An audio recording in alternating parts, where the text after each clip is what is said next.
Hello, everybody. My name is Erik Eisenhut, proud member of the United Goalkeeping Alliance. Just want to welcome you to tonight's Playing Out of the Back educational series. Tonight, we are speaking to the topic of the college recruiting process. This is a great one for parents and goalkeepers. So if your goalkeeper is around, please ask them to join you. Quick background on myself. We'll introduce the two speakers, then we'll get right at it so we don't waste time. My name is Erik Eisenhut, and I am currently with Robert Morris University Women's Soccer. I'm the goalkeeper coach there. I'm also in United States Youth Soccer and Regional East Girls Goalkeeper Coaching staff, in addition to the Director of Goalkeeping here in PA West. I also own and run my own club neutral goalkeeper academy here in Pittsburgh, Pennsylvania.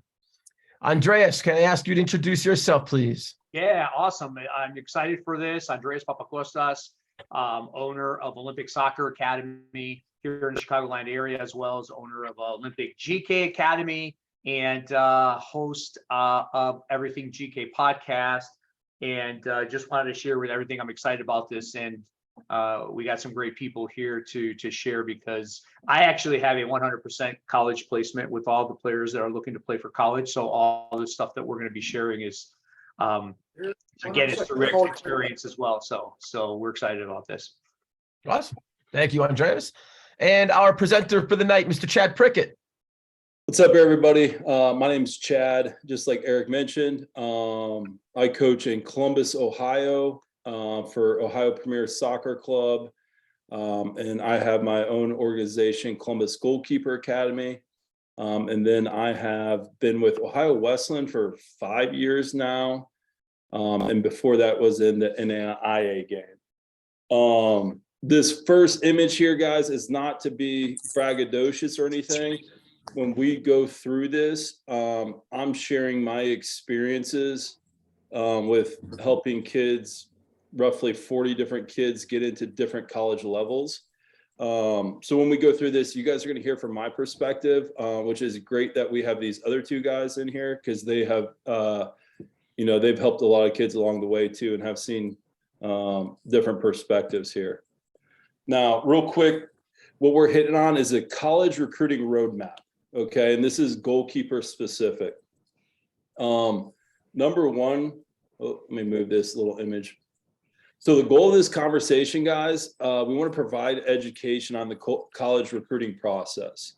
And with that, we want to create a clear roadmap and give you the best chance of success. And guys, success for me is finding the right fit for your kid.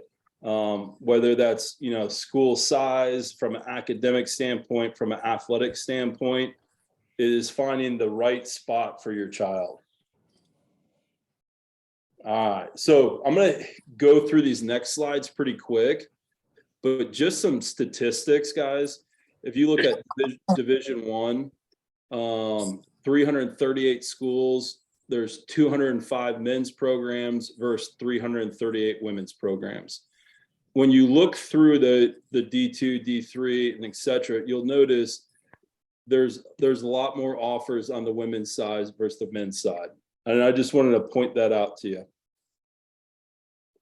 Now, the likelihood of being a college athlete on the male side, this is all levels, 7.4%. So roughly 1 in every 14 kids goes on to some type of college level. Now, Division I specifically for the male side, 0.8%. So you look 1 out of every 119. Then to the girls, out of any college level, you're looking at 9.7%. In Division I, 2.1%. And we're going to hit on why those numbers are a little bit different. All right, so males specifically, with the Division I level, guys, there's 3 primary reasons it's quite a bit harder. Number one, there's almost 40% fewer opportunities for men D1 players. And then there's more competition. With men, there's 16% more players playing in high school. And the third one is the international player. The men's side has significantly more international players than the women right now. Now, Erik, Andreas, are you seeing international players increase on both the men and women's side right now? Yeah. I'm real quickly. I see from my perspective, I do. I see a lot on the women's side. I should mention it's growing considerably. Yeah, we see the women growing increasingly. If you take a look at the last 2 or 3 years on the men's side, you're seeing rosters as much as like 80 to 95% all international players on these D1 rosters. So again, they're not all of them, but yes, you are seeing them. Next one here. So scholarships, guys. So scholarship money, if you notice, I've got massive asterisks there. And the reason that is because all these different programs are different. I'd love to have it super clear and organized, but it's not the case. Real quick, for a program has to be fully funded to have access to all their scholarships. So Division I, for example, they have 9.9 scholarships that they're allowed. If the program's not fully funded, they might only have 5. And that's athletic. You can get academic money, you can get need-based, and there's other scholarships on top of athletic. Now, what we see is primarily partial scholarships. And that can increase or decrease from year to year, or it can be locked in for all 4 years. Just a little example here, like if a Division I men's program is fully funded and has 9.9 scholarships, the average roster size is 29 players. So you can see they just don't have the scholarship money like football or basketball for everybody to have one scholarship. Now the best way to get money, guys, is academics. Academics is the easiest way to get money. It's a very easy way to make a program more attracted to you versus somebody else too. After that, I think athletics is a great option to get a big chunk. But you have to remember D3 does not have athletic money. Now, other scholarships and grants, guys, this is something for me from a parent perspective. There's some easy routes to get money. So I coach locally D3. One easy thing to do is during the admission process, if you just mention you're looking at another school in conference, they're going to give you money off. We have another local D3. If you just go on an on-campus visit, they give you $1,000 off. What I'll tell you with this, those little tricks, ask the coach. So if your kid's getting recruited by the school, ask that coach, hey, what are some little tricks I can do to earn some scholarship money? They're not supposed to tell you, but they will. You guys have anything to add on that one?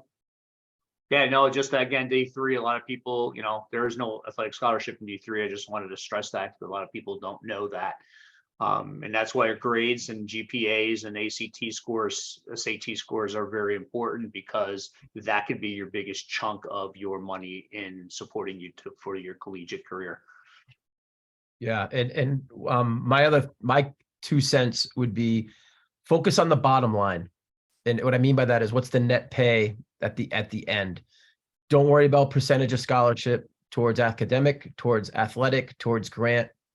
Because why I'm going to say that, coaches take all of that into consideration when figuring out the team and the allotment of scholarship to different players.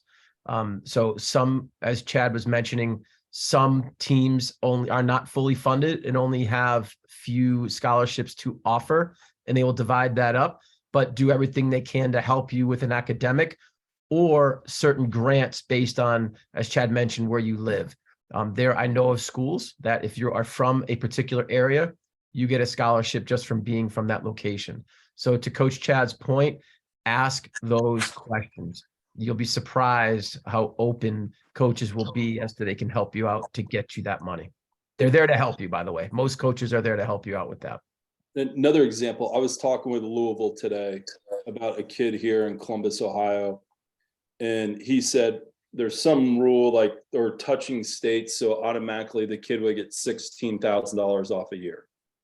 So that's the type of stuff you don't know until you really have these conversations with coaches. D3s. I mean, whatever they say that school costs, don't even bother like worrying about that. Have the conversation with them. Next slide, guys, do me a favor, read through this. I'm going to hit on it real quick, and I'm going to make it very simple. Grades and character, they're deal breakers or they're deal makers. It's that simple. When a college coach calls me, the academic piece, it's going to be something that either they're really attracted to or they're going to be like, eh. And I've heard this said to a coach say this to me: there's 100 kids just like the kid I'm recruiting from you. I need the character and grades to be in a good spot. College coaches, they are going to ask your club coach or your high school coach, you know, is the kid coachable? Do they work hard? Are they on time? Those basic details there. Can I add something to that real quick? Please. Yeah, parents, if you don't monitor your kids' Instagram or social media sites, I'm not saying you have to, but make sure they're smart about what they put or what they're posting.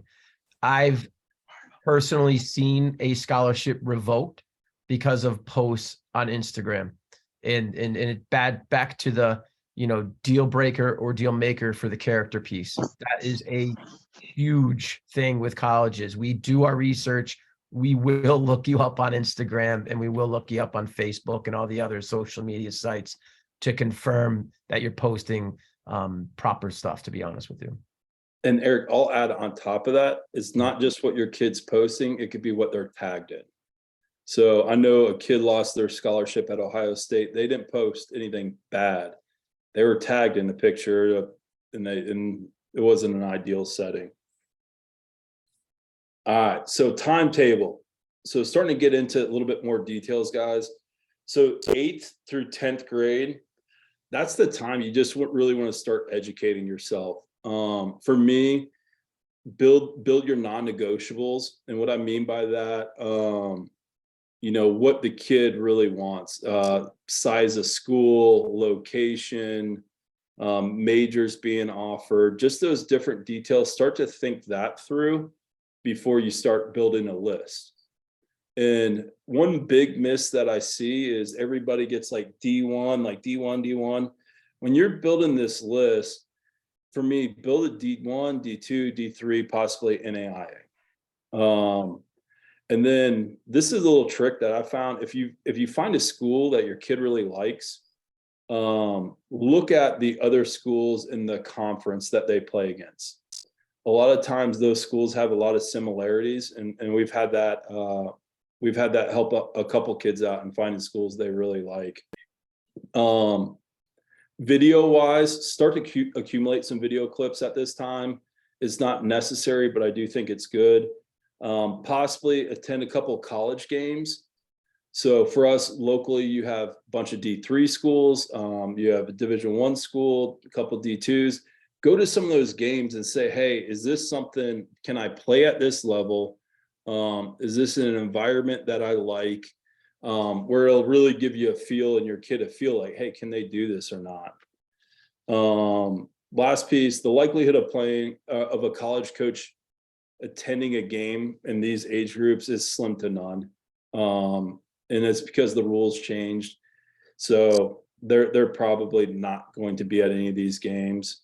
And guys, down there at the bottom is the most important thing. Your primary focus should be continuing to develop at this time.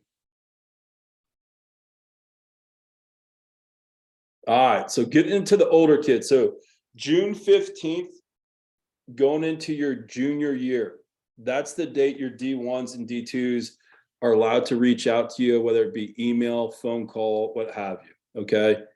NAIA, D3s, they're a little bit more flexible where they can reach out to you earlier. Really, NAIA, they can reach out to the kid when they're 12. Seems like they don't have any rules. Now, right around this time, guys, especially early on this, we want to have a good highlight video in place, and we're going to walk through that. And in this time frame too, we really need to start narrowing our list down of what schools we're interested in. Parents, you're going to run through this where your kid doesn't want to check a school off. checking a school off the list is just as important to me as finding a school you really like. Can we narrow that number down and really attack those schools? Now, this is the age group, guys. For me, it's worth attending like school specific camps. If you have a school that's, top 5 on your list, go there. See if you like campus, see if you like the coaches. Sounds goofy, but see if you like the food that they serve. Now, women typically commit, late junior year to early senior year, whereas the men, they're a little bit later in the process. So late junior year to, upwards of March of senior year. Again, guys, if you've got questions, do me a favor, put them in the chat box. That way we can make sure we hit them at the end. Now, Chad, let's get, I've had a few DM me individually, and I'm writing them down for the end. I have a couple already. perfect. So how to be seen or identified. We're going to hit some main things. So you need to recruit the schools. All right. I went to Kentucky. John Calipari drives around or flies around in a private jet to go recruit kids. Our soccer team was #1 in the country. I guarantee you they'd never have access to a private jet. All right. We're not a massive budget sport. We have to recruit the schools. Okay. So we're going to talk about email, highlight video, showcases, college ID camps, phone calls with coaches, and attending games and practice. Now, emailing a coach, real quick, the subject, guys. What should be in it? Your name, first name, last name, your position, GK, your grad year, and possibly an attractive item. So I get, 50 to 100 of these. It seems like they happen all at once too. But if a kid has a really good GPA, highlight it. If they have a great test score, highlight it. If your kid is 6'4", that just something there that can maybe garner a little bit more interest. Now, if your kid is not 6'4" and doesn't have the best GPA, that's fine. All right. You don't need to add it in there. It's that simple. Now, for me, content in the email, guys, just personalize your first paragraph. Hey, Coach Eisenhut, I really like blah, blah, blah school that you're at. Here are the things that I like about it. I think I could be a good fit because of X, Y, and Z. All right. Now, this is one of the main things I want you guys to take away from this slide. Ask if they're looking for a goalkeeper in your class. If they are not looking for a goalkeeper in your class, you can cross them off the list. Okay. Now, paragraph 2, your schedule. So what events are you playing in? Go ahead and give them, location, address, your jersey number, time, all the basic stuff. All right. Then lastly, introduce your highlight video. In that initial email, email all the coaches. So to the head coach, CC the rest of them. Now, after you established a contact person, then you just deal with them, and you probably don't need to CC the rest on the way out. Now, coaches get hundreds of emails, guys. It's important that they have access to all your information in a clear and concise manner. So with what I just discussed there, can you make that quick and to the point and have all the details in it? Then this is a little nerdy thing. Email address. I kind of like this, but it might be smart to create an email address specifically for recruiting. So Mike Anderson 2023 gk@gmail.com. Just an idea.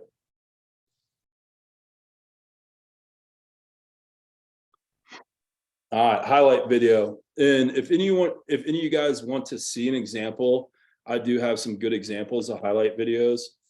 But real quick, guys, the goal of this video is just to just really pique interest in a coach, where they watch the video and they're like, man, I need to know more about this kid. So what we're looking for is a phone call, email, they reach out to our coaches. But that's the goal. Can I garner interest? Now, a couple details for me, I want it on YouTube. Some of these programs, they have ads in it, or I have to click through 5 different videos. Like, I hate that. I mean, it drives me nuts. With YouTube, I just, boom, go on it. It's right there. It's simple. All right.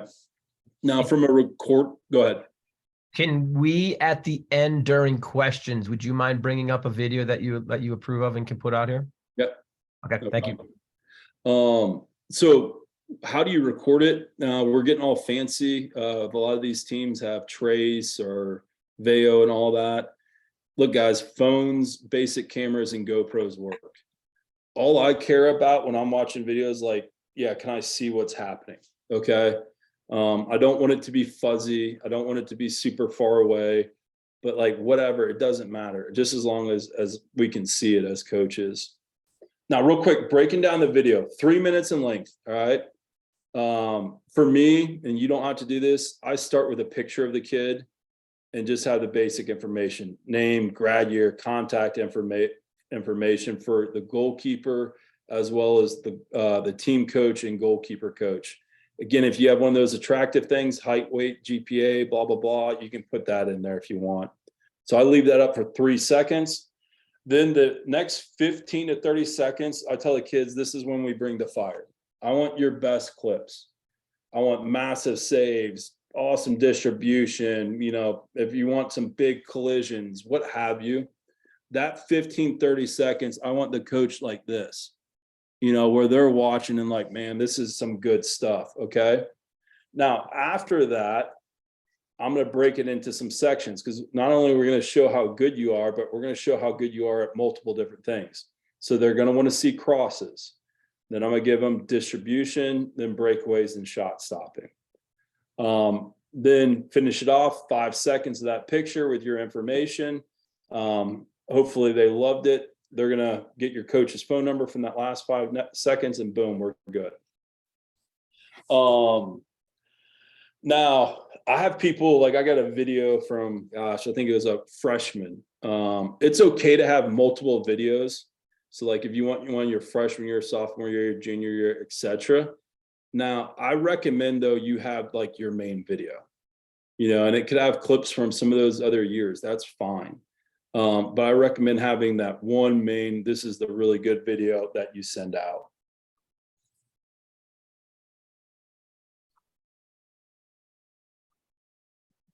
All right, showcases. Simple showcases, guys, are simple. It's an opportunity to get on a school's radar, or it's an opportunity for a school that's interested in you to confirm how they feel. All right. Now, do your research ahead of time when attending. See what schools are going. Email those schools you're interested in early. All right. And the reason I say early, and what I mean by early, is ideally at least 3 weeks in advance. Those coaches, they make a schedule of the games they're going to hit during that showcase. If you're sending it a week out, they're just going to skip over you. So again, 3 weeks out in advance, a follow-up phone call is not a bad idea either. Like a week out, if you send an email, let's say 3-4 weeks in advance, hey, Coach Collins, I sent you an email. Just want to send you a reminder of here's my schedule, blah, blah, blah. Now, the other piece is follow up after the showcase. A lot of people are not going to do that. Hey, Coach Collins, I saw you there. Really appreciate you coming out. Also attach some clips from this weekend. Or, hey, this weekend, I felt like I played really well. My distribution was awesome. Would love to hear what you think. Boom. Now, I want everybody to hear this. This is so important for us goalkeepers. Without nerding out, the ball is in danger of being scored on us 3% of a game. That's what the general stat is. So if a coach comes up and watches us, like, what are they going to see? Number one, if they're smart, they're going to be there for the warm-up. All right. So if you do not have an organized warm-up, where some goalkeepers I see, they're kind of dilly-dallying around too much, make sure you got a good warm-up. Make sure your effort's right and you're preparing yourself the right way. Now, when it comes to during the game, guys, communication, body language, and presence are important. What I've noticed is body language is usually really good if we're communicating. Then presence, you know, I think you can see that. That's one of those kind of mystery words, like how exactly do you find it? Do you define it? But I think it's a combination of body language plus communication. So make sure those 4 items, you're doing a good job with those at showcases, because that'll be noticed. All right, college ID camps. I know we're gonna have a bunch of questions on this. Guys, be smart about attending these. Like some programs are funding their assistant coach's salary through this, or it's part of their budget to pay for equipment and meals and all that. So just be aware of that piece. So identification is for sure part of this, but that is also a part of it as well. Now, some of the major positives for me, it gives you an opportunity to get in front of the coach, where they get to see who you are as a person and player. I think it's massive to get to know the coaching staff too. You know, do you like them? Or like the truth is, guys, some of these coaches treat the kids like a piece of meat. And if you can figure that out, hey, I don't want to go play for that guy. That was worth every penny. But another piece that's massive, it allows you to get to know the campus, dorms, facilities, food, local city and town, and then travel from your house to campus. Like, what does that look like? Then I think good way to meet potential teammates. Then what I like about the college ID camps, at the end of it, you should be able to say, hey, I can see myself going to that school, or no, I hate that school. Now, real quick, school specific camps versus development camps versus money grab camps. Okay. So a school specific camp, for me, if I've got Ohio State on my list, they've expressed some type of interest, that would be a great camp to go to. A development camp, like the United Goalkeeping Alliance residential camp, that's a development camp. That's all about the kid getting better. Then you have like your money grab camps. And it's tough to say, oh, that's 100% a money grab camp. But typically what I see is when you have 17 colleges involved in this camp, and they're going to be recruiting kids. I know for a fact, there's a coach that get paid a couple $1,000s to go to these camps because of the school's name. And he sits there on his phone most of the time. So it's straight business. Now, but I've seen kids also get recruited from those type of camps. Do you guys have anything you want to add on top of that? Because I know camps cost money, and it's always a question parents have. Yeah, I think anytime you can get in a position where you're going to the school of a choice, rather, hey, let me go to this camp where there's multiple college, I can kill a bird with 3 birds with 1 stone. That's not really how you want to take a look at college ID camps, because what happens after these general ID camps is you'll be asked to go to their college ID camp if they like you. So now you're spending money to go to their camp as well. And usually most of the head coaches are not there. It's the assistant coaches, which doesn't mean anything. That's not wrong. But understand, when you have 20, 30, 40 different coaches, they all can't be watching the same player at the same time. Going back to that showcase, you're not there thinking that everyone's there looking at you. It's how can you maximize going to these ID camps and showcases by, again, reaching out to the people that are there so that they can put you on the radar when you are there. But I would say college ID camp over a general ID camp, unless you don't really know what school you're going to, what you're majoring in, you really want to play soccer, I guess those could be worthwhile for you. And Erik, you have something? Yeah, I got a question that actually came from the chat, but it's pertinent to this information here. What's your thoughts on general ID camps, such as ID Sports USA and those types of businesses that run showcases? Like I've had a kid last year recruited to a Division I from one of those. So like, I don't say no. For me, like I'm really big with our kids on their mentality when they go into camps. Like your mentality when you go to the camp is you're going to dominate, and the coach is going to be drooling on you or drooling about your performance. Where you leave there and you're going to get an offer. if the kids don't have that type of mentality, I have troubles suggesting they go to some of the camps when they're in the recruiting area. Like if it's a ninth grader, for example, like we have ninth graders that they'll go to camps just to get the experience for the first time. But for me, like if our parents are spending money, we try to go in with the mindset of you're going to go there, you're going to dominate, and they're going to be all over you afterwards, which is, a little different, but that's how we do it. Yeah, Chad, I got one here too. It says, what contribution or showcases prior to the junior year? What does my GK need to think about or do before these events? So I guess we're talking freshman, sophomore year. Are college specific showcases worthwhile? I think from building comfort and confidence in being in them, I think there's value there. If it's from a recruiting standpoint, I mean, you guys tell me how many people you see on the sidelines of those games. And it's probably going to be zero for 99% of people you ask there. I think we were laughing about this past weekend is these camps, they put showcase on the back end of whatever their camp's called, and people think college coaches are there, which is not true. From a recruiting standpoint, I don't think it adds any value.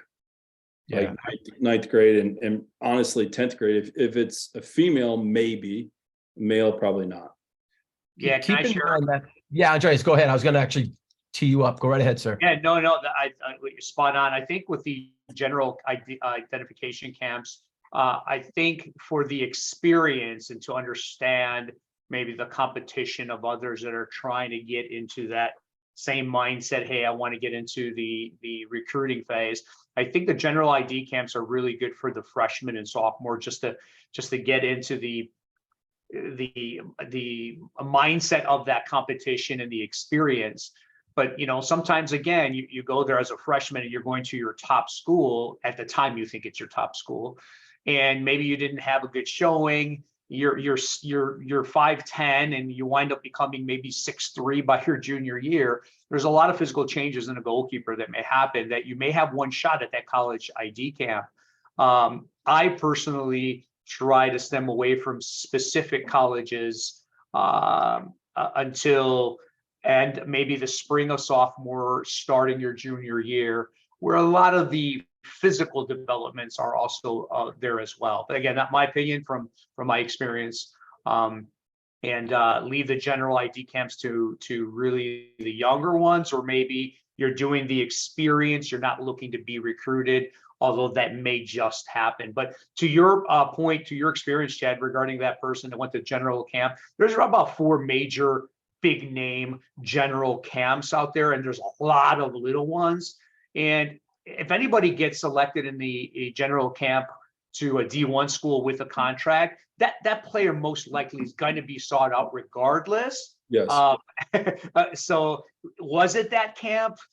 No, you'll have more opportunities, but if you're a dominating goalkeeper, you're gonna do well whether you make the general ID camp your priority or a specific camp. So I just want to make sure people know that it's not the only option to be recruited by a D1.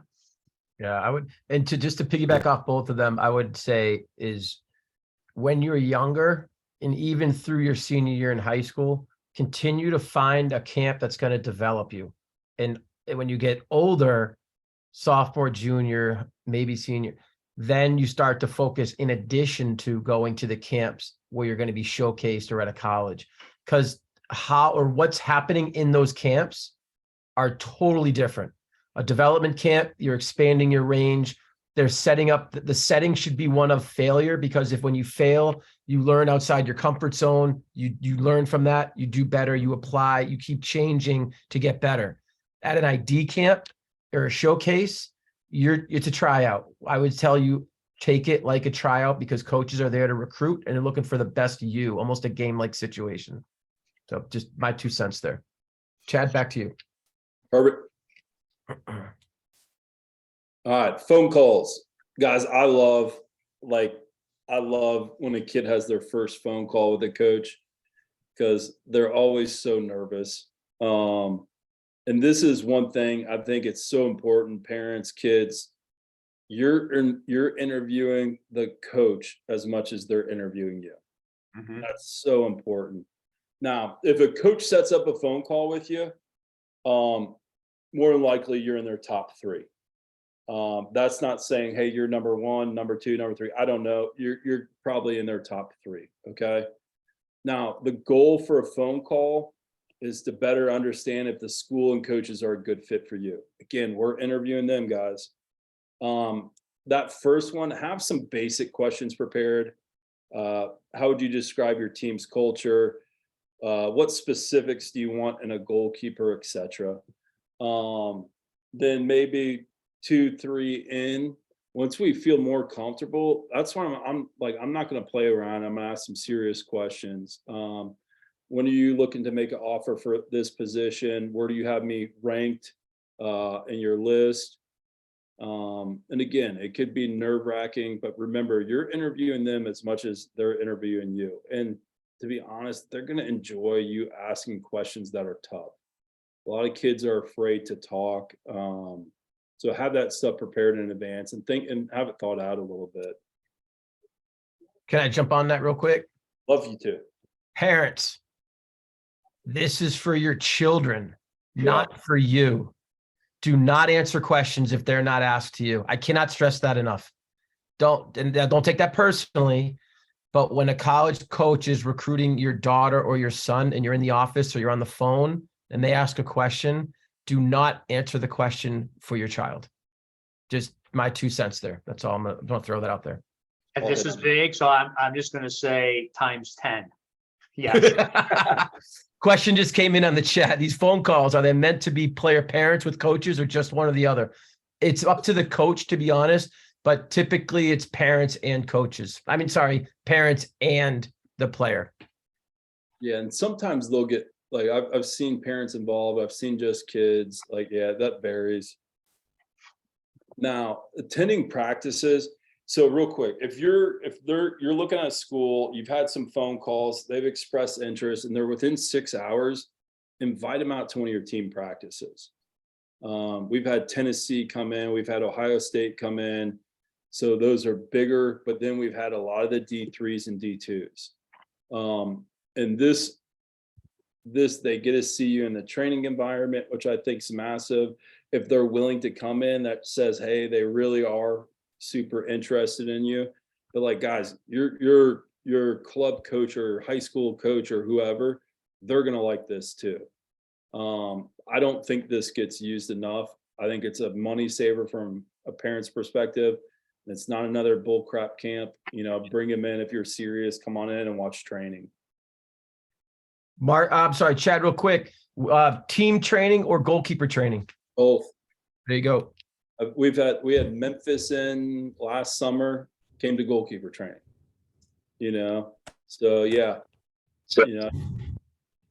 I wanted to share a quick experience. I actually had a D2 coach come and watch a goalkeeping training session, a private goalkeeping training session with a specific goalkeeper. And after the training session was done, was offered not only a roster spot, but scholarship money on the spot. Was a local university. And so again, that doesn't always happen, but it can happen for the right fit for both parties, a coach looking for a goalkeeper and a goalkeeper. But we wouldn't have had that option happen if we didn't ask for them to come to a training session, and he took that opportunity and was offered a spot and scholarship. It gets missed. That's one thing. It blows me away how much that gets missed. Yep. Now, just wrapping up a few final important details. Again, it's about finding the right fit. Get over D1, D2, D3, whatever. Can we find the best school for our child academically, athletically, socially? That's the goal. Right mindset during the process. So what I mean by this, people are going to commit at different times. Somebody might commit super early, and what do you see? A lot of people get nervous and stressed, right? Don't worry about it, guys. I know it sounds if you haven't been through it, you're like, what do you know? Like, I'm telling you, relax, do what you're supposed to do here. Don't stress yourself out. Now, Eric hit on this parents role: support and help guide. Don't do it for them. I've had one kid only quit after his freshman year, and his mom did his video, his mom did the emails. Now I'm proud to say he gets paid $3,000 to be the goalkeeper coach at the college he's at. So it's like pretty cool. But I'm telling you, his mom did most of it, and I know he just wasn't invested. Continue to develop, continue to develop, continue to develop, continue to develop. If you guys do that, it takes care of a lot. Now, the last thing, and I see this happen too often, guys, once you commit, I hate to tell you this, now it's really time to step it up. Like whatever you're doing before, I apologize, but that was JVB level. Now it's time to take a serious step in the right direction. Yeah, I want to piggyback off that, because I've seen a disappointment in a player coming into a school where they just completely plateaued. And I'm talking from their junior year till their freshman year in college. And it's because when you talk to them, their work ethic was stagnant at best, because they knew they were going and they had a scholarship opportunity. And I couldn't piggyback off of Chad's words anymore. Do the work. That's when the work starts, and the hard work, because it only gets better from there. I promise you that. All right, Coach Chad, I appreciate your time, brother, man. Thanks for presenting that. That's awesome, awesome information. I have about 12, 15 questions I'm going to read off. The obvious ones, the answers, I'm just going to spew them out to cross them off the list. Other than that, Andreas and Chad, I'm going to put these to you, okay? Club versus high school. Who do coaches go to watch? Club. Agreed. No brainer. If they go to high school, they're going there to watch a particular person, and they happen to be local. That's the only reason a coach would go to a high school game. I'll see high school like at D3 level and possibly D2, but I think, yeah, it's got to be somebody local. Video example. Music or no music? That's honestly, it's 100% personal. I like music.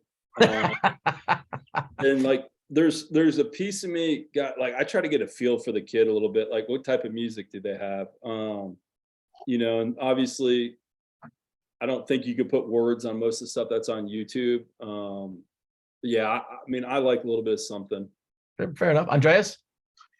I personally like music, but I also know coaches that want to hear, if possible, the communication. But the biggest thing is if you're doing a phone camera or not that the parent's going to keep this, but they do want to hear the reactions of the crowd. They want to hear the reaction of a coach. What is being said? What is the teammate saying? It's just part of that experience. How much does it play a role is all dependent on the coach. So I personally, I'm okay with music, but you don't need it to be recruited. Yep. And I'll say this, if you choose music, please understand the lyrics that are in the song. And I mean that with all sincerity. It could get you fired up. Yep. If it's dropping bombs here and there, you're going to back to that character thing. Please be safe with that. However, I will say this, video, you're going to have a 2 to 3 minute video that you're going to put out there to get the coach's attention, to Coach Chad's point earlier. You're also going to want to provide video of you connecting with your back line, communicating with your back line, whether it's in a build out situation or whether it's a video behind the net. Right now, there's a lot of, I forget the company, but they're at half field and they go up 30 yards and they just follow the ball. From a collegiate coaching perspective, it is very difficult to hear a goalkeeper. It is very difficult to understand your positioning. So as a parent of a goalkeeper, have someone, maybe yourself or something, again, you can do it with your phone, in back, high up, or at top of the 18 on the sideline, show that connection, understand the vocals, because we want to hear your leadership. We want to hear what you're saying to your teammates. To Andreas's point, what are they saying to you? That's very, very important, but that's probably the second video. The first video, Sports Center highlights, break it down by category. Music is cool as far as I'm concerned. After a nice save, Coach Chad and Andreas, do you want to see the build-up afterwards in a video? I would, well, again, depending on the scenario, but after a great save, I want to see the focus after that. Are they gloating, celebrating, or are they still focused? And then what's the quick, immediate action that they take after that? Are they self-absorbed on what just happened, or are they focused on what they should be doing next? I think that's very important. Up to about 6 to 10 seconds, depending on the play, I'd like to see that. Me too. Coach Chad? So this is like, so guys, in the chat, I put a link to what I think is a pretty good video. Can we show it? Is it okay, or is it a personalized one, or no? Can't show it. Yeah, I can show it. Keep going. I don't know with Zoom if they would be able to see it, if it would be skipping, you know what I mean? Yep. So here's the truth. I would love to see a big save and tremendous distribution off that. That doesn't always happen, and it's not always the best option. So that's what I'd like to see. Now, if you remember what the goal is of the highlight video, it's to garner interest, okay? So, and that's solely what it is for me. I want that coach to get off their butt and come to one of my games, and then they could really evaluate me. So if you guys think about any video on social media that is engaging, it's kind of got to be this. It's got to be one clip to the next, one clip to the next. So like, look, from a marketing standpoint, that's how I recommend it. Now, that's where I think we're going to get the hook into the coaches more too. Because like, look, if your video is not good in the first 15 seconds, I'm on to the next one. So I agree with Andreas, but I'm also thinking from what gets me engaged, and we have to have these coaches engaged. I mean, they're getting, the amount of emails is ridiculous. Yep. I agree. And like, here's the thing you guys have to understand. The amount of emails is not just ridiculous, but 80% of them are the people are clueless and the video is horrible. All right. So for me, I think the video is somewhere where you want to stick out. I don't want it to be boring. Yeah, just a couple 2 cents. Cool. Now I'm going to piggyback off something Chad mentioned. Emails. All coaches get a ton of them. I can't stress that enough. Chad mentioned in your in the topic or in the subject line, make sure you reference at least the word goalkeeper. Because if I see goalkeeper, I'm going to just scan it. I'm going to click on that first. I promise you that. So I'm going to take the midfielders and stuff and forward on the other coaches. Put goalkeeper in your topic. Especially the goalkeeper coach, if you're CCing, like Chad says, if you're CCing the goalkeeper coach or the assistant coach who happens to be the goalkeeper coach, they're going to see that. So that's very important. Communication with coaches. When in that original email, Chad, question was, do you want to include your resume, meaning accolades, awards, and also references, coaches, phone numbers, contact information? You can. It's not necessary. Like we got a kid who was pumped. Told Erik before, he's a high school All-American. We found out Sunday. That sounds cool. It doesn't mean a whole lot to most of these college coaches. They're going to just go back to the video. But if you do have a couple things that are cool and something that you're really proud of, like, yeah, put it in there. Coach Andreas, you cool with that? I would say towards the end, put accomplishments, colon, and then boom, any awards, significant this, ranked #1 team club, whatever that is. I think that's okay as long as it supports the interest of what they're going to see. But if you're telling me you're like the top blah blah blah and your video is terrible, they're just going to take all of that and go, I'm moving to the next one.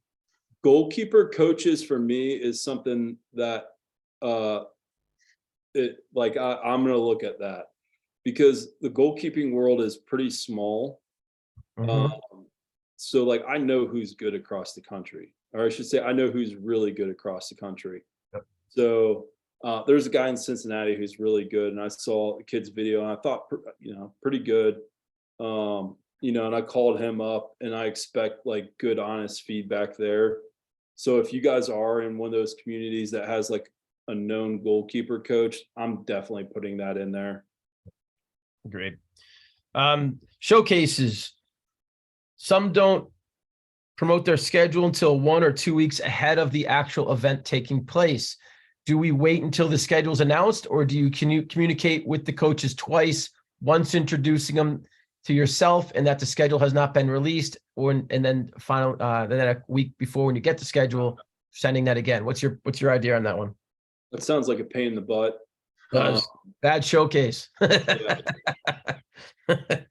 Sounds like a bunch of coaches organized it, to be honest. No, I have no guidance. That sucks. Yeah, it does. You can only do what you can do there, right? Yeah, my advice would be just be open with them. Hey, here's everything. I saw that you're going to be at the showcase. Schedule hasn't come out yet, and they'll know because they're going to it. And then just when you get the information, shoot it back to them. Andreas, question for you. Important age year. What's the most important? Sophomore or earlier? Junior? What's the most important year to really hit home with these coaches? Well, again, in regards to introducing and putting coaches on the radar, that could start in the sophomore year. Again, you got to understand the physicality of the goalkeeper starts to change pretty much in that sophomore year. But I would say towards your end of sophomore, going into your junior year, that is your critical mass year to reach out to your top 10. Let's put it that way. You should have a top 20, but your top 10 towards the, because again, you're mature. We're asking a 15-year-old to pick their 4-year career, right? I mean, they're to pick their career for 40 years outside of soccer. I have a problem with that. But again, if people know that they're going to be in engineering, or they're going to go into exercise science, or they're going to go into that, and it has a waiver and it's pretty strong by the end of the sophomore year, yes. Otherwise, the beginning of junior year, you better have everything ready to go based on what Chad talked about in regards to what do you do on your 10th to 12th.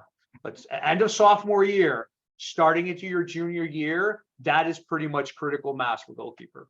Yep. Chad, you agree? Yep. Cool. Chad, these are to you. Go ahead. Do you want to continue, or are you okay? Just remember, boys and girls are a little bit different, right? That was actually a question. My next question. Go ahead. Why? It's like girls, so just think of it logically. Girls, there's so many more scholarships. There's so many more schools. So it's more competitive. And because it's more competitive, it drives that age younger. Whereas boys, yeah, I mean, it's that simple from what I've seen. Well, it's the other way around, right? Boys have less, so they're more competitive. Did I hear that wrong? No, so if you think, like, whatever the numbers, like, I think it's 300 scholarships a year, roughly. Girls have that many more than boys. So what happens is there's more competition going after a smaller number. Boys have 17 or 16% more boys in the country. Anyways, girls happens earlier. Gotcha. So just keep that in mind a little bit. What about ECNL versus a lower level ECNL? Does it matter? GA included? Does it matter? Or is it more or less like just what the school's preferring? If you want me to be completely honest, that's what this is for, brother. Go ahead. I think the ECNL girls is the most powerful platform out of all of them. I agree. Then boys MLS next. Do it by boys versus girls. Sorry. So I don't know enough to be like. That's okay. Girls ECNL is definitely the top. Yeah. And then after that, it's probably the GA, but the GA I know is taking a pretty big hit. Then you're probably flirting with the ECNL RL and something like whether it be National League or that type of stuff. Boys side, it's definitely MLS next. Now there's levels to that, because if you're an MLS club versus the redhead stepchild, that is a big difference. And then after that, I'd say ECNL boys, and then you're probably looking at National League / regional league, ECNL regional league stuff. Fair enough. Alphabet Super Soccer right there, man. I'm with you on that one. Can I jump on that real quick? Yeah, please. Go ahead. Well, only because I know there's a lot of people that are watching or listening to this that perhaps may not be in an area where there is an MLS Next or an ECNL, and there's just a lot of youth local clubs. So I just want people to understand, or parents to understand, you have pathways to be playing college, even though you're not playing on an MLS Next team or an ECNL team or an Elite 64 team or on the National League. Just understand, because, like when we asked Chad, sometimes these coaches, if you got a good highlight, you go to that school specific ID camp where you're well known, you're gonna find an opportunity for these colleges just as much as these coaches are going to these showcases that are MLS Next and stuff, ECNL. But I don't want people to be worried that, hey, my goalkeeper doesn't play in these leagues, so what are my chances? Well, these people just have an opportunity to showcase themselves more at a game. But again, if your goalkeeper is doing really well and is following what we're sharing here, you have just as much of an opportunity as those that play on that platform. Well Now, said. I agree with that, by the way. Go ahead, Chad. Sorry. I will say this to Paula's. She said MLS Next, not MLS Academy, is better. Like, I don't know what they call this stuff now. I think it's just called MLS Next, which is MLS Academy. Okay. But I'll tell you guys this though, like this is something. There's a kid that was at one of the academies that didn't play that much. And then when he was over with the ECNL team before, he played a lot. And a top 15 team in the country, their coach told me we would have went after him and we would have had a commitment a lot earlier if he was back with the ECNL team, because we would have been able to see him more. So like there's just some basic like common sense. Like if your kid's at the highest level and they don't play that much, no, don't do that, May I jump in there? Especially as a goalkeeper, because you could be on the highest level and be a backup and never get seen. And what does that do? A showcase is a showcase, meaning you want to showcase your talents and play. I'm going to ask, this is a question, not a statement, Andreas and Chad. Would you rather be on the highest level as a backup or on the next level or two down and play a lot? It's a very easy question answer for me. And I did a podcast on this. Go where you're going to play, regardless of the level, and where you're going to get good goalkeeping development training, period. Well said. Chad? Go where you're wanted and appreciated. Well said. Because with a goalkeeper, if they're not wanted or appreciated, it's going to erode out their confidence, which is one of the most important things. Now, I got one, Eric. I'm going to hit the chat. I see like 8 questions in my chat. I haven't even hit them yet. Go ahead, though. If you have a comment, go ahead. I've got one from Dave. Do coaches like private training videos or game scenarios? So for me, I don't think you need to provide that unless they ask for it. But there are some coaches, and I'm going to give you a little bit of background on that. The first coach that asked one of my kids on that, I was like, why? Like, what do you want to see? And I really appreciated his response. He's like, I want to see failure. He's like, I want to see how a kid responds when they make a mistake, body language, this, that, the other. And guys, it's the same thing for showcases. Your kids are going to make mistakes. Mm-hmm. How do they respond to mistakes? We all make mistakes. That's part of it, right? The response is just as important, if not more, than the mistake, because that is controllable. So that was really interesting. Mm-hmm. So yeah, that has happened to me, and that is important because no one's going to put their failures on a highlight reel, right? Everyone's going to put their best. But I do want to add this really, really quick. I had coaches who wanted to see the pedigree of training for the years to see. I have a keeper that's just like this keeper. I don't know too much. They're equal. But some coaches will, again, especially if they're head coaches that have a goalkeeping, whether they came from a goalkeeping background or not, they want to see the pedigree of the goalkeeping training they've been receiving. Again, this is going to be a very small percentage. So unless they ask for it, you don't need it. But there may be some that do, and that could be the reason why they want to see what corrections were made. While not so much of the goalkeeper, but so much of the coach. How's the coach training? What is the training? Is it repetitive drills, or is there really a development component to it? So just wanted to throw that out there. Love it. Love it. All right. I still have 5 questions written down. I still have 8 questions in the chat, which I think Chad hit a couple of them. I'm going to hammer out a few just to get rid of them because I know the answers to these, kind of slow pitch softball. Real quickly, back to the failure one. I actually had a conversation today on email with someone who's on this call right now who asked me and sent me the clip. Thoughts on this? She failed, air quotes, but she responded well. And my response was, hell no, she didn't respond well. I mean, sorry, let me rephrase that. She responded perfectly. Dyslexia kicking in. She did great. It was a cutback cross. She went out and dove for it, took it in, forward came in, knee to the face, crushed her. It was courageous. It was the right tactical situation. It was perfect technique, but the forward was just out of control and destroyed her. And that's something like, do you include that in the clip? I said to her, absolutely. It shows how courageous she is. So anyway, just wanted to throw that out there. Hopefully you told her defender should have smoked the girl after that one. The mother was funny. She's like, and she wondered why her jaw was sore after the game. Warm up. I'm going to tell you right now, if you're at a showcase, if you're at a night tournament where you know coaches are showing up, tell your goalkeeper to take warm up as if it were a tryout. Coaches are watching, especially goalkeeper coaches. 2 points to Chad's point earlier. You're not going to get a lot of shots in a game. It's going to be a lot of communication, leadership, connecting with your back line, playing with your feet. You're not going to get a lot of technical shots on you. But however, in warm-up, you get probably 100, 150 shots for warm-up. Take your warm-ups incredibly seriously. I have left before kickoff because the goalkeeper showed me nothing in warm-up. Wasn't worth my time. Yeah, Andreas, go. I'm going to add real quick to what you said, which is important. And I see this often at ID camps, okay? At the specific school ID camps. Don't, if you think you're a superstar, you go to warm-ups like, yeah, I'm a superstar. You dropped 1 ball or 2 ball in the handling. Understand there's going to be a big X on that box of the coaches. You better take that warm-up as if you were going out for the national team of USA.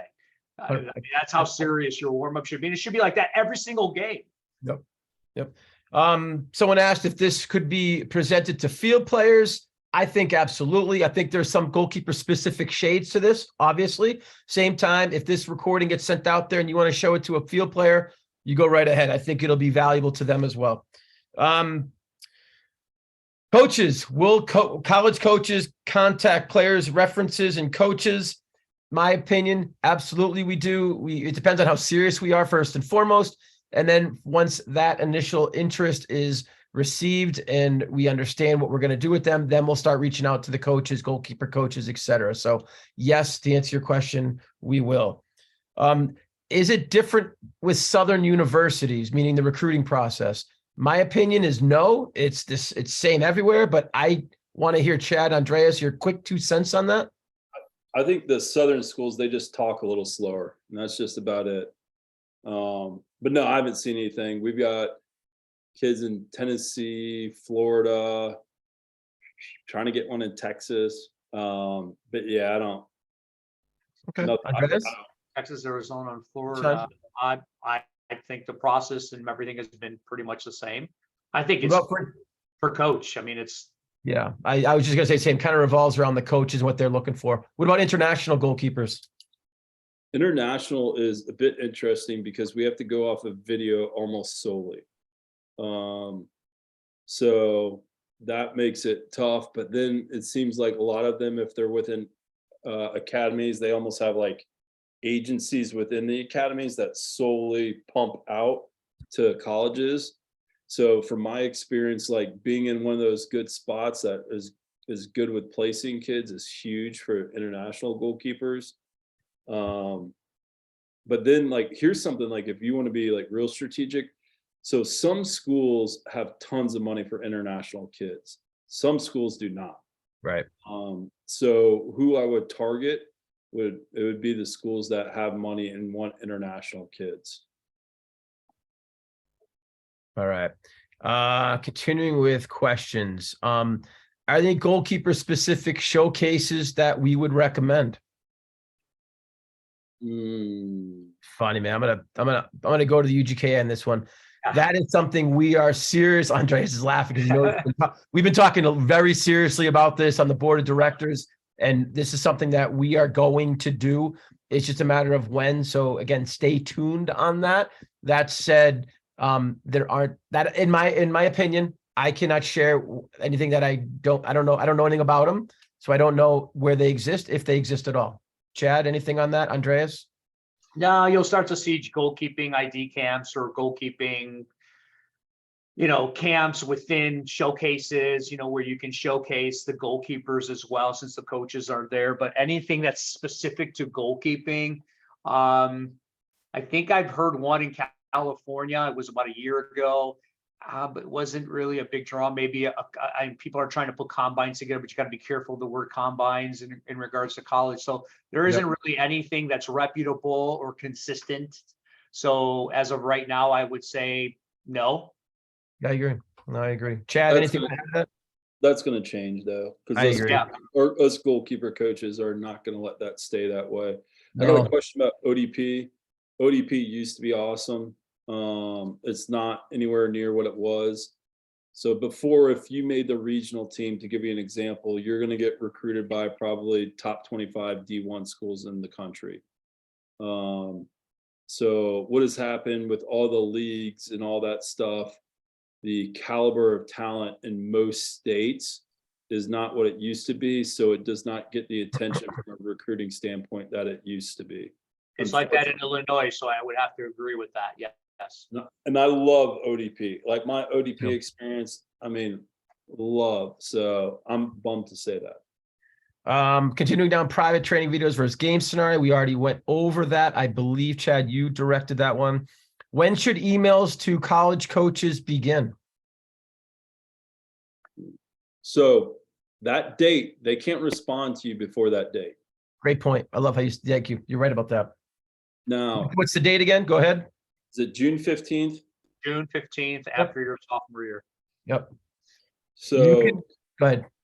Like for me, like, and this is guys, this is where you got to be honest. Like if your kid's a stud, yeah, they want to see that.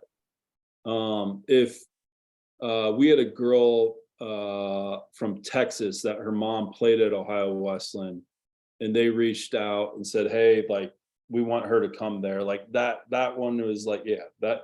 Like it has to be, your kid's got to be a stud, or there's got to be something to really garner interest, in my opinion. Otherwise, like they're not responding to you before then. Yeah. And keep in mind, go ahead, Chad. I'm sorry. Go ahead, Andreas. I would say whenever you start reaching out for your reasons, you better be ready to have a highlight video, because when they ask for it and you don't, and you say, well, I don't really, you may have missed that opportunity for that school. So if you don't have a highlight to wow them, if they do ask for it, for whatever reason you didn't maybe finalize it, but you got clips to finalize, don't be reaching out to any colleges unless you have that ready. Keep in mind, colleges cannot reply to you until after that June 15th date. You can send them all the emails in the world and they can't reply to you. They can't reply to a text. They can't reply to a phone call. They cannot, it's illegal. It's by compliance rules. So keep that in mind. Anyone who tells you, oh, I got a scholarship offer and they're a sophomore, no, it's a lie. It can't happen. They haven't, right? I mean, Chad, Andreas, do you agree with that? Here's the workaround is your coach. Like, and again, you have to have a stud though. We had a girl committed as a freshman, but like they have to be one of the best in the country. Yeah. They may do a verbal commitment for the most part. Yes. But that doesn't mean it's a contract. There's an NIL involved where you've actually assigned to be on the roster. So yeah. Be careful with that. It's kind of my guidance, or be leery. Anybody who says they got a full ride and it happens to be a D3 school, understand it's a lie. There are no athletic scholarships in a D3 school. I got to add, my thing happened before the rule change, which made it the July 15th date. Resume is an attachment. I 100% agree. Someone said in regards to your initial email, send your resume / experiences, accomplishments in a attachment as opposed to email. I love that idea. Do extracurricular activities help with building character? And absolutely yes, and more yes on that one. Chad, you already spoke to the MLS Next versus MLS Academy. Any particular showcases in the U.S. college attend north of the border, specifically in Southern Ontario? Interesting question. I know I've been speaking to people in the Toronto area about something like this. But we've also been speaking to them about coming south to join us to our showcases. I know that's not what you wanted to hear. That said, I do know there are showcases occurring in Toronto to showcase their players and goalkeepers. But that's kind of all I can speak to. Chad, Andreas, anything you know about north of the border? Ontario, Toronto is has probably one of the biggest showcases tournaments in North America, actually. I think you have to even be invited to some of the showcases. You have to have some kind of level of wins or whatever that is. But this was going back maybe about 6-7 years ago. I don't know as of recently, but they do have tournaments in Toronto and Ontario, and they're high level tournaments. Mm-hmm. Is there an alternative to playing in college? It seems the player age on rosters is growing and going beyond the age of 22. Are players starting college later than straight out of high school? Interesting question. Andreas, go ahead. Well, I think a lot of people are taking a look at the international students that are coming in. Most of them are playing at the academies, trying to get maybe on Division 3 or Division 2 teams. They're 23, 24.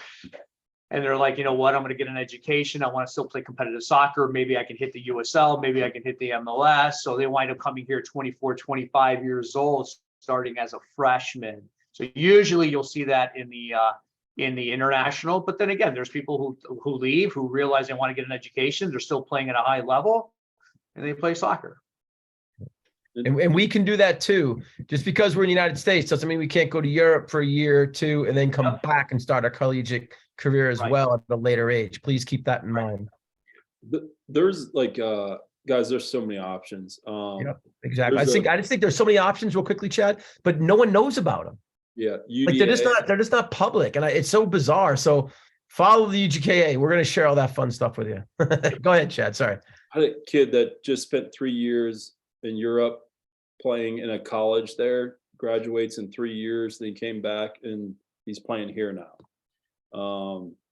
Then NAIA, NAIA, they've got 25-year-olds, guys that were semi-pros or so.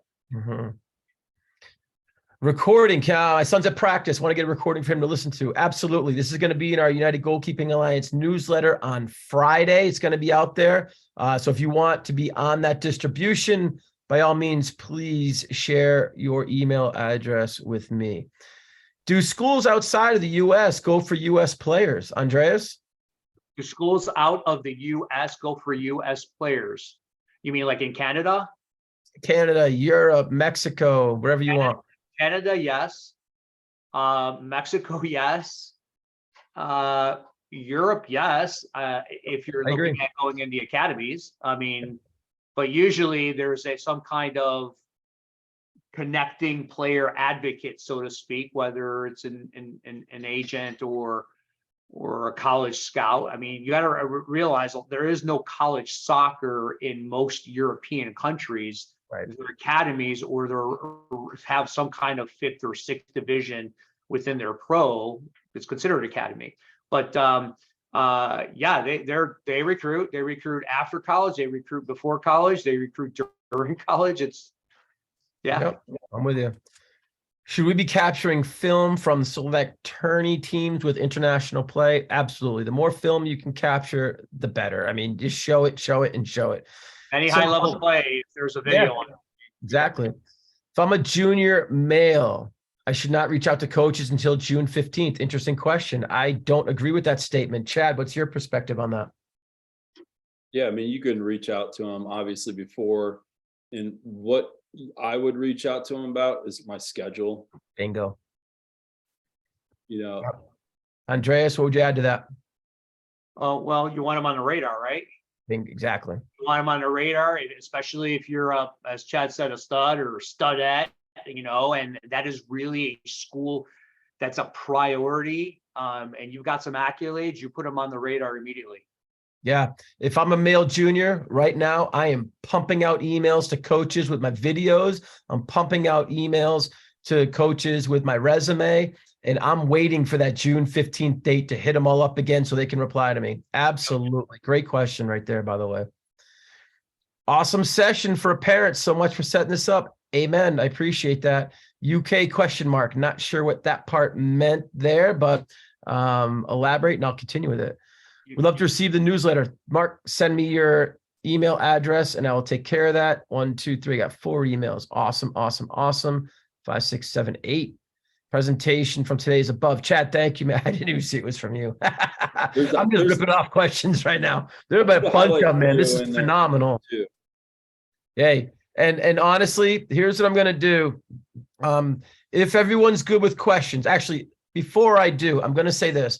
I'm going to stop the recording and I'm going to show that video.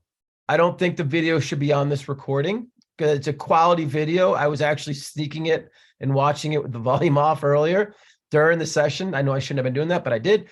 I'm going to show that after the recording ends. However, I also want questions to continue. If anyone has questions right now, last opportunity.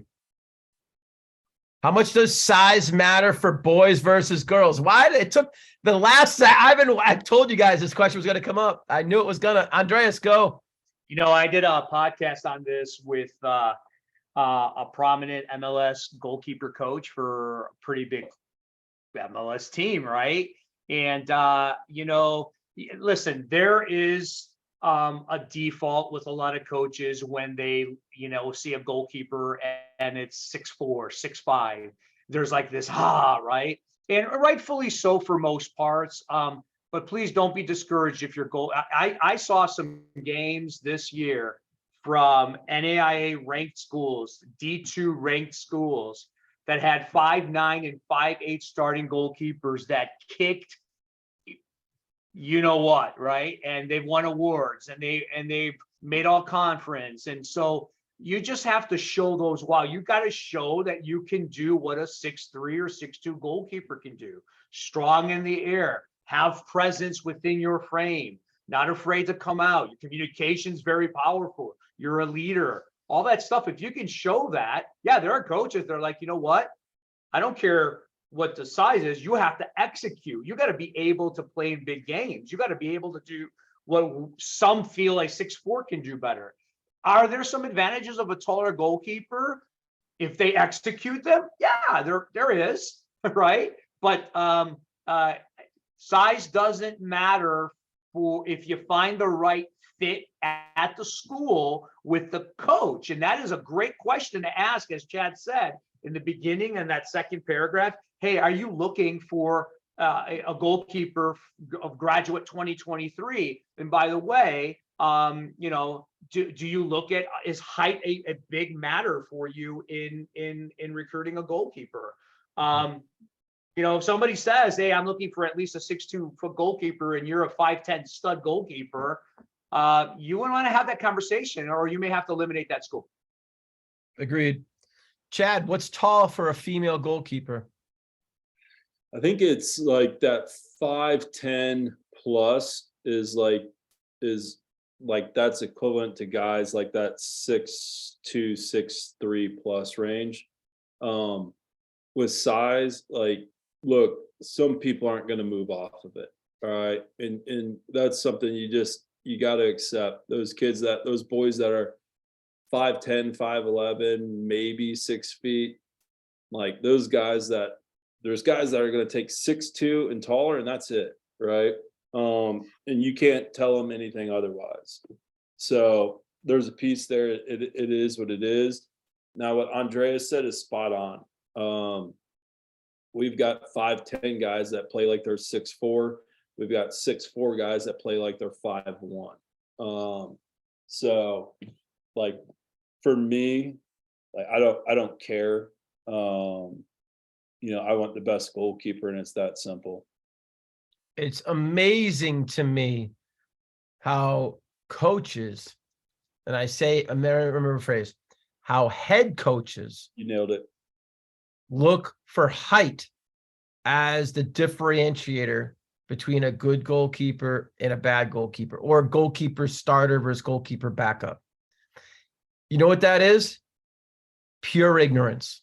Mhm. I can't stress that enough. There are so many attributes to the goalkeeping position that again, Chad said this stat earlier, there is the smallest percentage of shot stopping opportunities in a game. Do you have to make a shot? Do you have to save a shot? Absolutely. Do you have to be a leader? Do you have to command the back line? Do you have to play with your feet? Do you have to lead? Do you have to communicate during set pieces? Does your team believe in you? There are so many variables in this equation that's 6'4" versus 6'1" versus 5'10" versus 5'1" versus 4'2". It's crazy. It is play the best goalkeeper. Andreas, go. Here's the thing. You're starting to see a change. Again, like Chad said, there's going to be a certain percentage that they're just not going to budge from that, right? And there has to be some kind of sad but true, right? But here's how I look at it. And again, this is coming from a goalkeeper coach who develops goalkeepers, who scouts goalkeepers and looks at talent, right? The overall picture.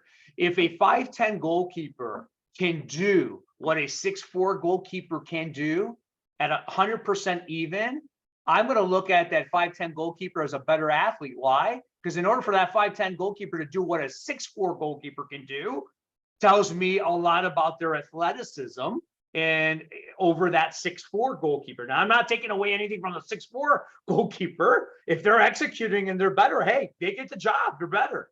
But that is changing, and people will look at those who get the job done consistently. Again, there are opportunities. They're there. And I see too many people quit too soon because they don't think they can. And I've seen it. And I hope we as an organization can make a bigger dent in that. And we are. I think we are. And yeah, you're even seeing it at the pro level. John Bush, Luis Robles, Nick Raimondo. These are top MLS goalkeepers, probably in the top 10 over a period of 20 plus years, that were all under 6 feet. All right, we have 5 minutes left, and then I'm going to halt because I want to. It's 90 minutes at the 5 minute in 5 minutes. I want to play it like a game, right? 5 minutes left in the game. Question: how do you weigh footwork for a GK? I'm going to answer that question before you two do because I have stats at college that I know of. Let me rephrase. I know that the goalkeepers played the ball with their feet 40 times a game. That was our average for the season. 40 touches with their feet. And that's not like I'm taking a 2-touch that counts as 2. That means there are 40 opportunities for them to play the ball with their feet. That school average probably 3-4 saves. So the question about like, how do I weigh footwork? It's the number one thing for me right now. I shouldn't say number one because obviously you got to stop the shot. I get that. But it's a top 2, top 3. I promise you that. Andreas, Chad, anything you'd like to add to that? If you're definitely a team that plays out of the backfield, that has to be one of your top 100%. If you're not a team that plays, you can't have a goalkeeper who's great at everything, and you feel like, oh man, we're just going to have to do some work with this goalkeeper. That could be the deciding factor where they don't take you, where you have everything great, but that first touch, right?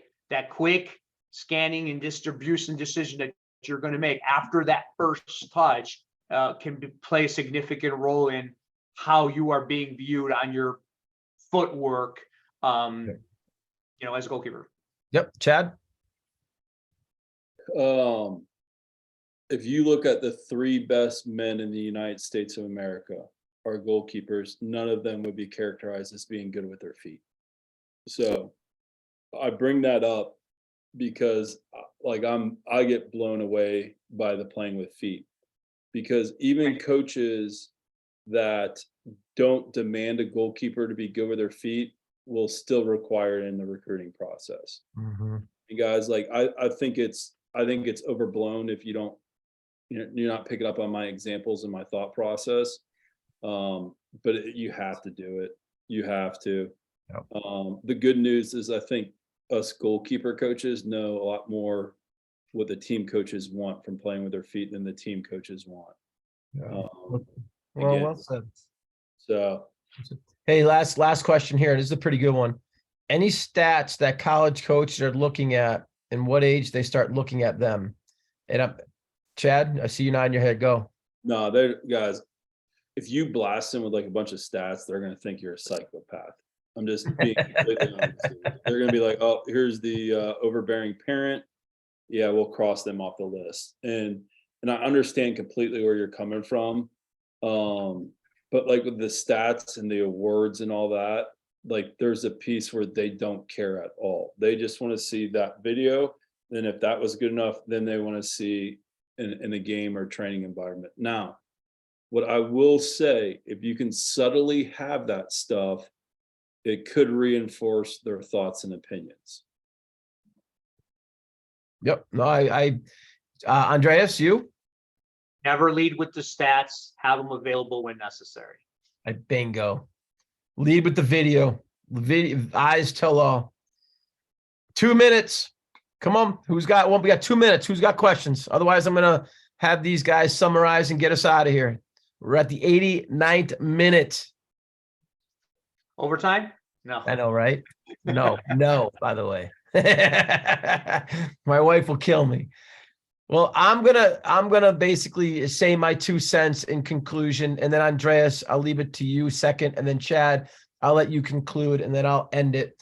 That said, guys, one thing I will say. Oh, okay, yeah, we're gonna end. By the way, when this recording is off, I will show that recording. I just got an email or a text message about that. I will show that.